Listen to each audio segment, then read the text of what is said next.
Kuasa hukum Hendra Bagindo Ratu, korban pemukulan di daerah Bonjol, Kabupaten Pasaman, meminta pihak Polsek Bonjol segera menangkap otak intelektual kasus pemukulan yang dialami kliennya beberapa waktu yang lalu.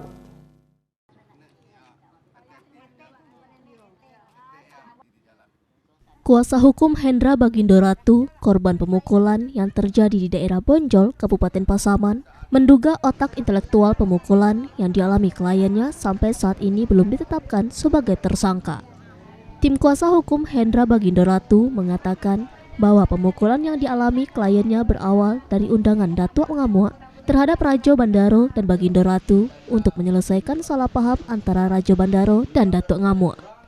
Dari undangan tersebut dan keterangan kliennya, kuasa hukum menduga otak intelektual dari pemukulan terhadap Bagindo Ratu adalah Datuk Ngamuk, serta juga menduga penyerangan terhadap Bagindo Ratu juga telah disiapkan oleh Datuk Ngamuk sebelumnya.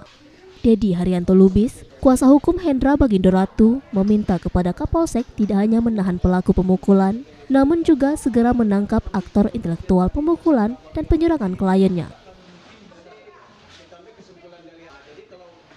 Peristiwa ini berawal dari undangan Datuk Ngamuk ini terhadap Raja Bandaro dan Bagindo Ratu. Jadi sehingga kita menduga ini penyerangan sudah direncanakan, orang-orang memang sengaja disiapkan oleh Datuk Ngamuk untuk melakukan penyerangan. Sehingga ya kita berharap ya pihak kepolisian secara profesional, secara terbuka, transparan itu segera melakukan penangkapan dan penetapan tersangka terhadap Datuk Ngamuk.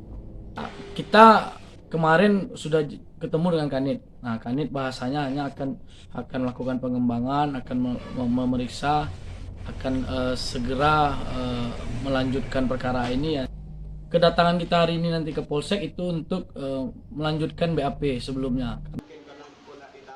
Dari Pasaman, Sumatera Barat, Aryo Hanas, iNews melaporkan.